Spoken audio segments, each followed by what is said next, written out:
Bonjour et bienvenue à tous les amoureux de Jésus-Christ, que Dieu vous bénisse infiniment, j'espère que vous allez bien.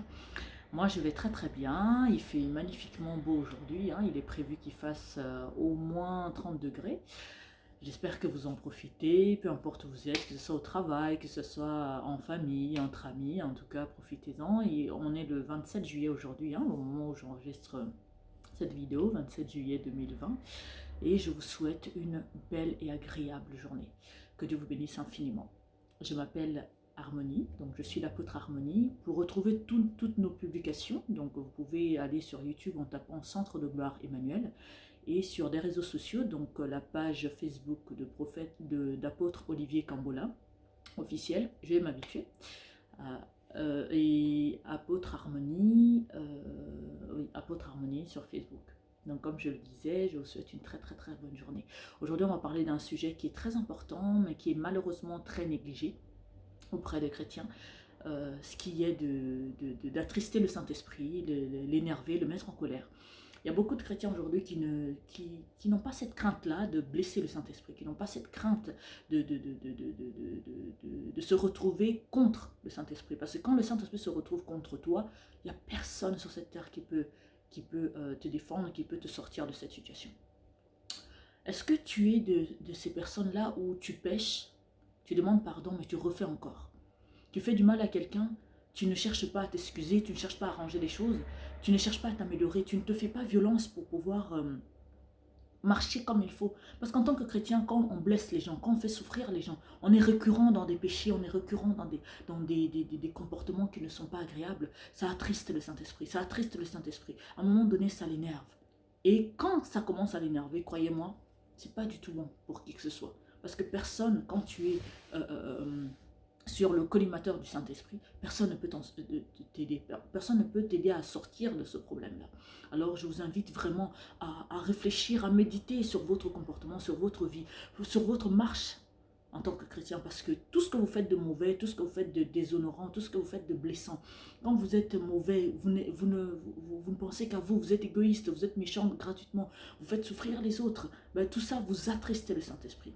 Et je vais vous dire ce que le Saint-Esprit prévoit pour ce genre de personnes. Parce que si tu te plais à faire du mal aux gens en croyant que jamais tu vas payer, si tu te plais à être méchante, à être mauvais, à marcher dans l'égoïsme, à marcher dans la rébellion, quand tu te plais à être orgueilleux, à jamais être humble, à jamais te laisser le Saint-Esprit te briser, voilà ce qui t'attend. Ça ne te profite pas et ça ne te profitera jamais. En tant qu'enfant de Dieu, nous devons éviter d'attrister le Saint-Esprit parce que c'est très très très dangereux. Je vous invite à méditer un bon verset qui nous éclaire sur ce sujet.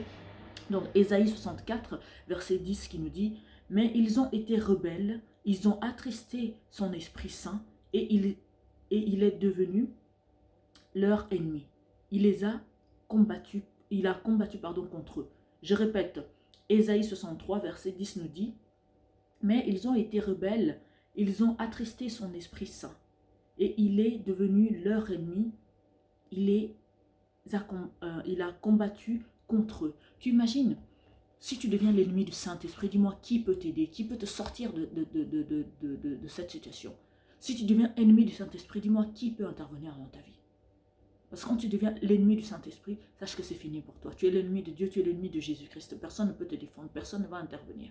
Ni sur terre, ni sous la terre, personne ne pourra. Est-ce que ça en vaut la peine? Tu dis que tu es chrétien, quand Dieu te demande de demander pardon, tu refuses. Quand Dieu nous conseille de nous aimer les uns les autres, c'est toi la première à faire de méchanceté, mais quand tu aides quelqu'un, tu dois prendre la caméra, montrer à tout le monde, ah j'avais fait telle chose pour telle personne. Non. Quand la main droite donne, la gauche n'est pas obligée de savoir. Un enfant de Dieu est humble, reste digne, respecte les autres, respecte la dignité des autres. N'est pas hypocrite, n'est pas orgueilleux. Ça fait des années que Dieu lutte, que le Saint-Esprit lutte en toi et dit demande pardon. Arrête de marcher dans le péché. Arrête d'être dans l'impudicité. Arrête de voler. Arrête de mentir. Arrête de te droguer. Arrête d'être sous. Arrête de faire ceci. Arrête d'être violent avec ta femme. Arrête d'être violent avec tes enfants.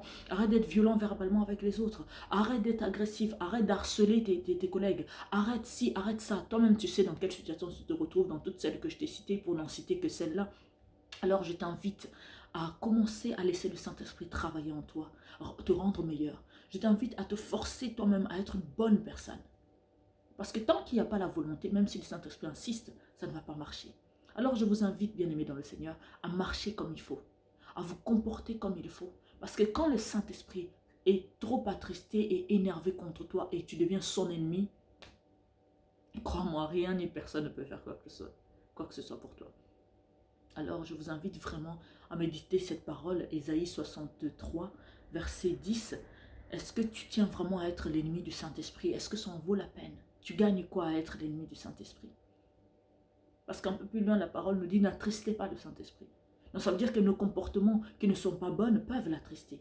Et à un moment donné, ça peut faire qu'il soit énervé et qu'on devient son ennemi.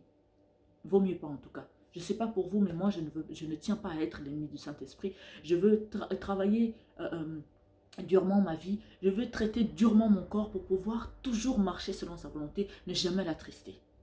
Ça peut arriver qu'on puisse trébucher, mais si tu trébuches tout le temps sur le même problème, tu trébuches tout le temps dans la même situation, on te retrouve toujours dans le commérage, on te retrouve toujours dans la médisance, dans la méchanceté, dans toutes les mauvaises choses possibles qu'on peut espérer te trouver espérer te trouver dans une mauvaise chose tu y es, alors ça devient un problème. En tant qu'enfant de Dieu, nous ne devons pas être seulement chrétiens avec la bouche, mais avec nos actes, avec notre nature. Si tu n'as pas la nature de Christ en toi, il y a un problème. Demande au Saint-Esprit de te changer, de te briser, de te modeler. Faisons la volonté de Dieu et pas la volonté des hommes. Dieu vous bénisse infiniment. C'était l'apôtre Harmonie. À très bientôt. Ciao.